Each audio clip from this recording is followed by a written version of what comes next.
So you have already beaten 0 Hour on normal difficulty to get the craftable outbreak perfected, but now you want to beat it on legend difficulty to get the crafted traits completely as a solo player. So today I'm going to show you exactly how to do that with ease. I'm running this on a hunter personally, but you can use whatever class you would like. I'm doing Celestial Nighthawk Hunter, but if you're on Warlock, I would encourage you towards Dawn Chorus with Dawnblade, and if you're on Titan, I would encourage you towards Pyrogale Gauntlets with Consecration and Burning Maul.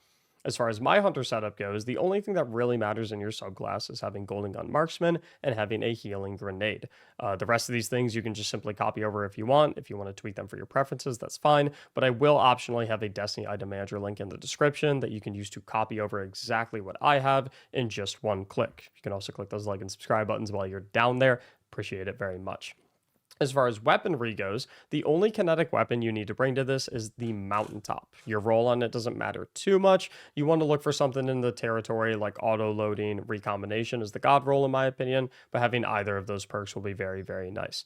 As far as energy weapons go, you need to bring 3 different things with you. The first thing we need to bring that we're going to start the run with is the Risk Runner submachine gun. You do not have to have the catalyst on it, so if you don't have the catalyst done, it's okay.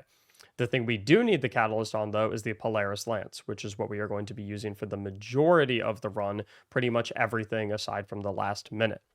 For the last minute, we have the Hard Light, which is what we'll switch over to. Similar to the Risk Runner, if you don't have the catalyst on this, it is perfectly fine. As far as our heavy weaponry goes, the only 2 things we need to bring is a sword with eager edge to make the traversal section significantly more fast. If you're not familiar or comfortable with eager edge, I'll show you exactly how to use it in these traversal sections. It's not that bad, I promise. And for the combat section, the boss fight at the very end, you'll want a very solid rocket launcher. I have my bait and switch reconstruction crafted Apex Predator, which I know is a raid rocket, but you can get it without raiding whatsoever by doing Marasov's wishes that you can obtain in the helm. But even if you don't have this rocket, any rocket with boss spec or Adept Big 1 spec, if you have an Adept rocket, is going to work perfectly fine. Any rocket that has decent DPS perks. As far as the mods go, nothing is super important. You know, you've got a siphon, solar stuff to match the Polaris Lance, heavy ammo finder, and scout. Resistances for this, I really like double arc resistance and 1 solar resistance. And then for the scavengers, I like to have a scavenger for my heavy ammo rocket launcher for the final boss room, a scavenger for my eager edge sword, whatever element that is, and then I like to have a solar weapon surge for the Polaris Lance. Finally, we have artifact mods. You can just copy exactly what you have on screen right here. Obviously, make sure you're taking solo operative, because if you're running a solo activity, definitely want to have solo operative. So with that loadout set up, we're going to launch up Legend. I'm going to show you exactly how to do it. So starting out the mission, we're of course going to use our Eager Edge Sword to just try and get through any of these areas as quickly as we can.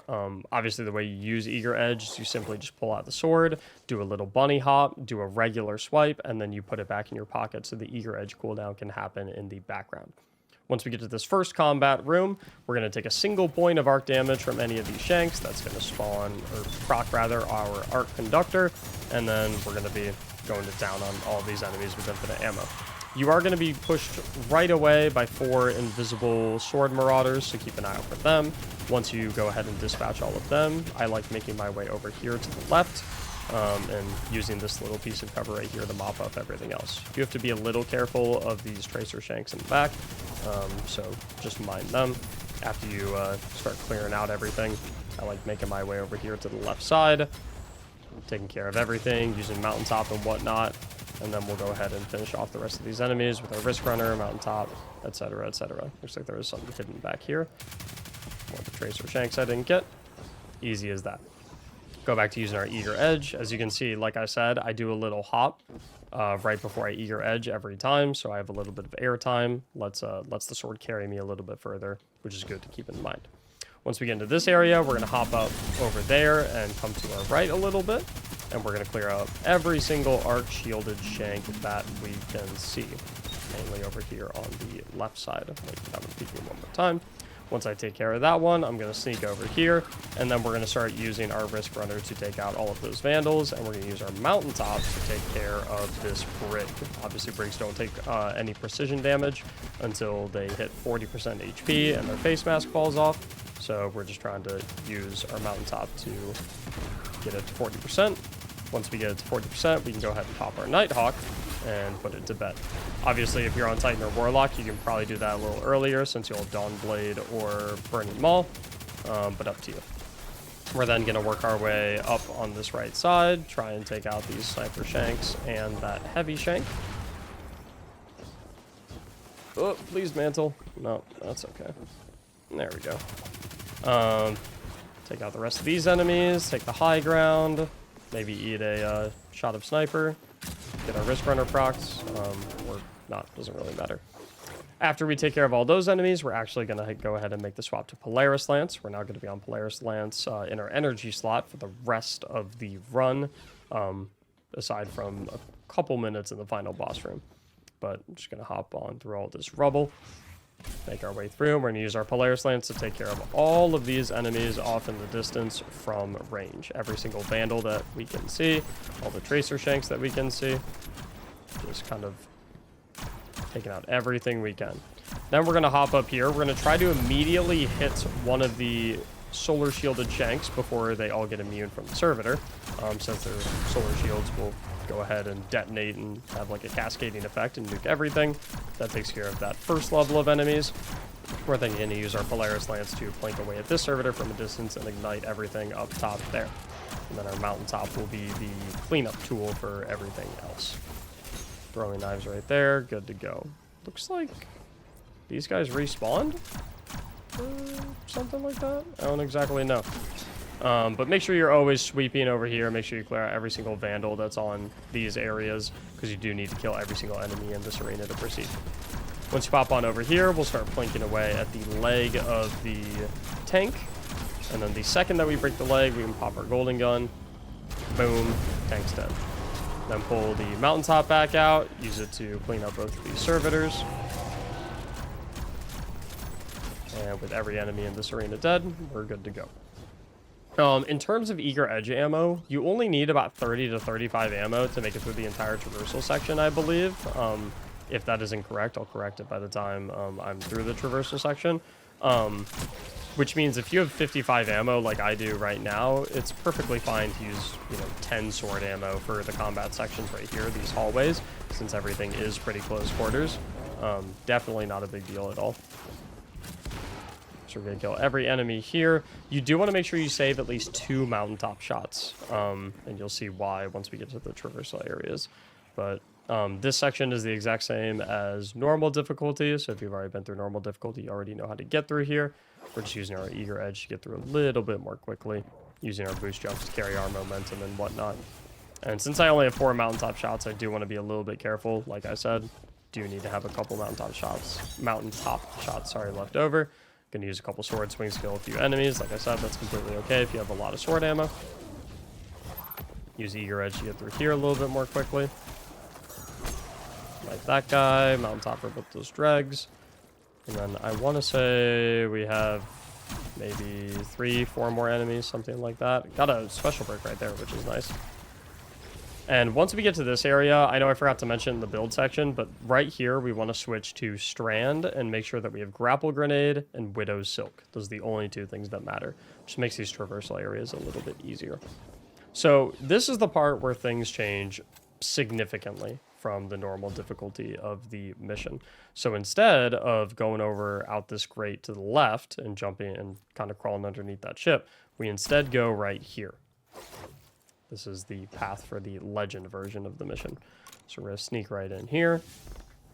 Then after we sprint off this little balcony, we're going to turn around 180 degrees and we'll go underneath it. And you'll see there's a little grate that you can shoot and follow. So we're then going to slide down this tube and make sure we're very careful with our jumps, because we want to use our Eager Edge sword to make it over here as we fall out of that hole. We're then coming to number 3, and this is why we have mountaintop. We're going to do our little bunny hop, shoot the ground. It's going to elevate us a little bit, and then we can use our jumps to make our way up here without ever having to go into the area to activate the switch to open the lid for number 3. As we come out there, we're just going to follow the pretty obvious path. There's only one way you can go. Here is why I love Strands. So we can use our Eager Edge sword plus our grapple grenade and the grapple melee to make it through that area very, very easy. We can then use our Eager Edge sword. It'll track to that captain right there. swing it to get us on that platform, knock them off at the same time. Makes that section super simple. Right here, we're going to slide on out here. This area is very straightforward. Just kind of work our way around the wall. Be very careful with our jumps. Once we get to this one, we're going to look straight up. And we're just going to climb.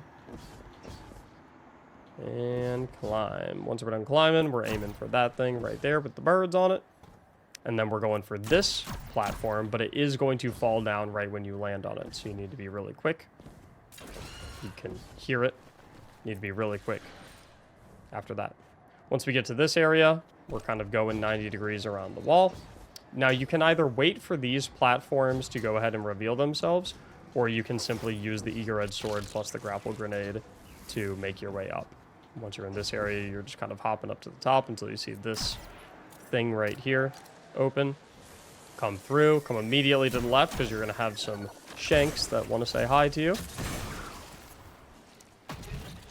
And then you're going to come over to this right side of the room, fall down here, hug the left side first, and then hug the right side. You can also do your bunny hop a little bit to slow your momentum, which doesn't really matter too much when you come out here because you have your Eager Edge Sword to close the gap right there. Going to come down here, look to your right, kill this grate, slide on through, turn to your right, hop up here, and then head on into your left, another grate. Head on through, and now we're at the fan section. So we're going to kill the exploder shank right there. And then what I love to do here is I love to hold the forward key right here, land on this, and then I kill this shank, and then I look all the way down, and I like to kill every single shank except for the major one. I'll then head down 2 more levels of the fans, and once I get one above the shank, I like to shoot my mountaintop shot at that one. Sometimes it'll hit the fan blade. You might have to try 2 or 3 shots to weave one through the fan, but pretty simple. Once we're at this area, same as before. You can do this area the legitimate way if you'd like to, running on those, running on the side pieces. But grapple grenade plus Eager Edge just makes things a lot faster. And with the legend difficulty, time is definitely of the essence. So we're going to make our way through here, and coming up on the Trevor section is where our Eager Edge Sword is by far the most important. So if you're confident in your speed, you can go down right away. If you're not confident in your speed, you want to hang out here until Trevor passes. So we'll let him pass. The second he passes, we're following him, and we're pulling out our Eager Edge Sword as much as possible throughout this section. So we're just following him. First time we see a gap in the wall, that's switch number 1. So we'll run on through here, hit the switch, and then continue our way over this way. We're going to wait for this to deactivate, take a hard left after it does, and we're going to go on and get the other switch on this side.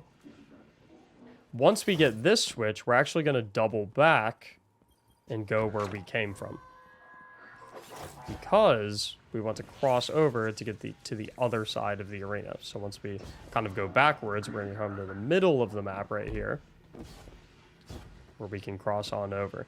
And we're not worried about Trevor at all. He has the same pathing. He's over there right now, so he's not going to bug us. So this is the first right side switch that you would run into. We're running towards where we fell down. After we hit that, we're double backing again, and now we're once again facing, so like right now I'm facing the direction of the exit is that way. So we're going to come on through here. Come over here to get switch number 2, using the Eager Edge Sword to swipe, make things a little bit more quick. And there's our final switch right there. I'm going to have to wait for this wall of electricity to go down real fast. And once it's down, make our way over here. You will run into Trevor, but don't worry, because he's not going to bug you at all. Head on over here. And I like to come to, so you have 4 different elevator options. I like to come to the front right one immediately after you come through the door. I like to let it lift me up about 50% of the way, half of the way. Basically, once I can very clearly see that scaffolding with my light, I like to hop up Use my grapple grenade to close the distance. Saves like 5 seconds. It's not that big of a deal. But for here, we're going to hug the left side first and then the right side. Once again, do your bunny hops to slow yourself down if you need to. Take a left. Take a right before this staircase. Make our way through. Fall down here. Turn 180 degrees. Hit this little button. And now we're at the disco floor. Now, the disco floor changes daily, the correct path for it. So I'm not even going to show you guys what path I'm taking right now. I'm just going to put some pictures on screen of what the various paths can be. And honestly, frankly, there's a big chance that I die right here because I'm just guessing. I don't even know which path it is right now. Apparently, I guessed right. But it can be any one of those 3 paths. So you'll just have to try each one. You have a 33% chance of getting it right the first time, I suppose. Or I'm sure there's a resource you could probably use to look online to see what day it is. Arc day, solar day, or void day determines what path it is. So once you're done with all that, we're going to make a couple loadout switches. We're going to go ahead and throw on our rocket, and we're going to go back to solar. We're then going to plop down a rally flag, pop up here, and we are going to immediately cast our golden gun and clock a shot right on this guy's face. Once we do that, we are going to make our way over here to the left cubby. And we're just going to chill right here. Nothing can hit us, and we're just going to blink away at this servitor in the back of the map with our Polaris Lance. The boss is going to peek you eventually, because he teleports over there once you damage him a certain amount, which we of course did with our Nighthawk. So once you can see him, I recommend shifting focus to him until he teleports back to his, until he like phases over to his new section. You can then go back to focusing exclusively on the servitor. Blink away, blink away. This is why I love Polaris Lance for this. A lot of people say Dragon's Breath is really good here for the tanks. But I think Polaris Lance killing the servitors quickly is more important than having Dragon's Breath to kill the tanks quickly, personally. Once you kill that servitor, you'll go ahead and run back here. You'll likely have 2 solar shielded shanks to deal with.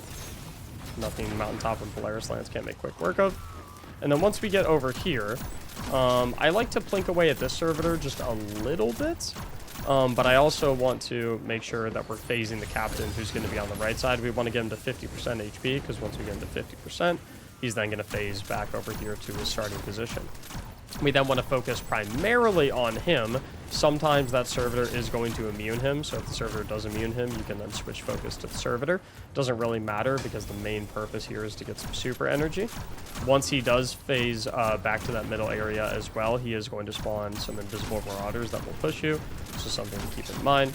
But none of the snipers can hit us while we're back here, so we're just strafing back and forth. Once we have our super, we're popping it, because I want to use it to one-shot that servitor right there.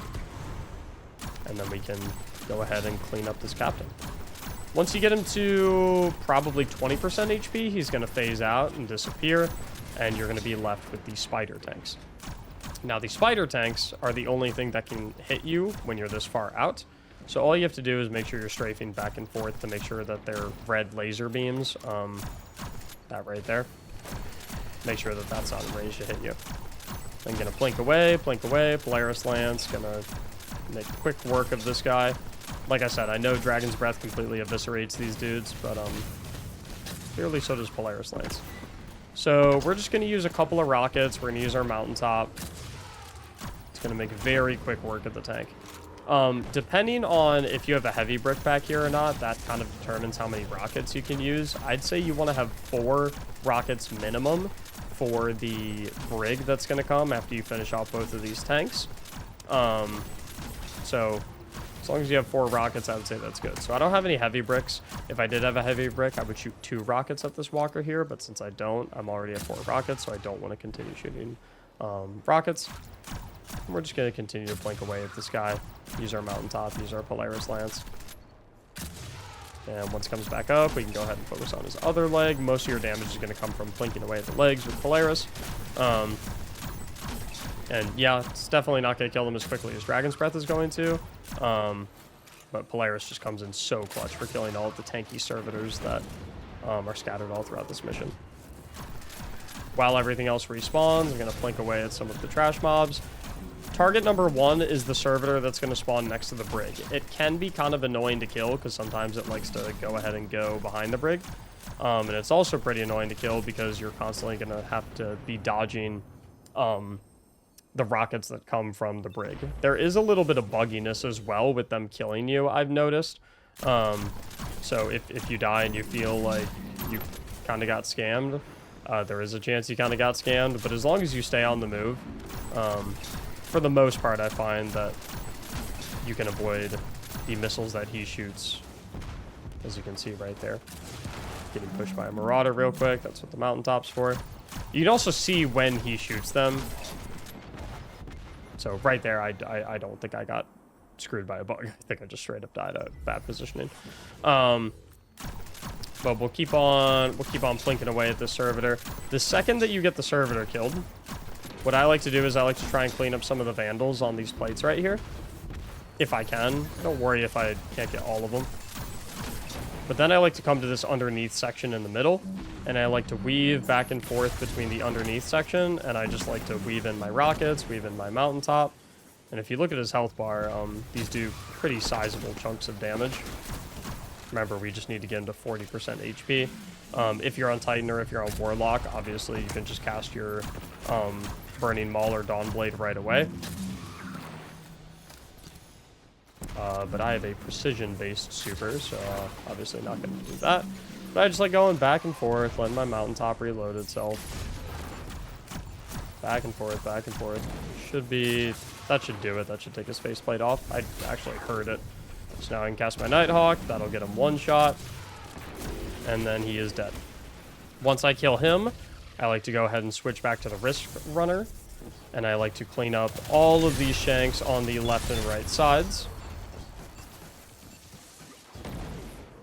I actually have a lot of heavy ammo. Where was that when I needed it for the tanks and the brig? But after I clean up those fellas, I then like to push up here a little bit. Can go back to the Polaris Lance. And I want to make sure I clean up all the Sniper Vandals, because the Sniper Vandals make this really, really annoying. A couple in the back middle also. What's up, buddy? Forgot that shank. Oop. My time is going to be extremely tight. If you have a machine gun as well for the extra heavy ammo, machine gun can feel really good here for killing a lot of the leftover shanks. So I'll pull out my machine gun here.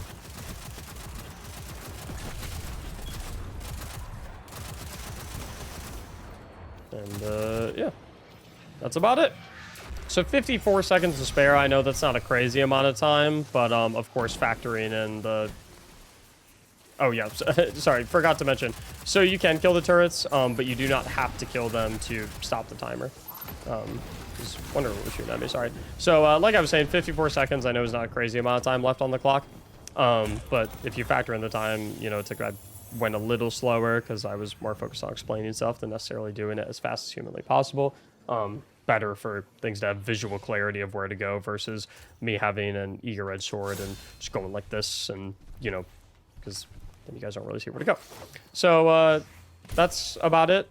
You know, maybe you won't do it the first try. When I tried to solo this, I didn't do it the first try. It took me 2 tries to be able to successfully solo it on Legend. But, you know, with this loadout, mechanically, there's nothing too intense about this mission.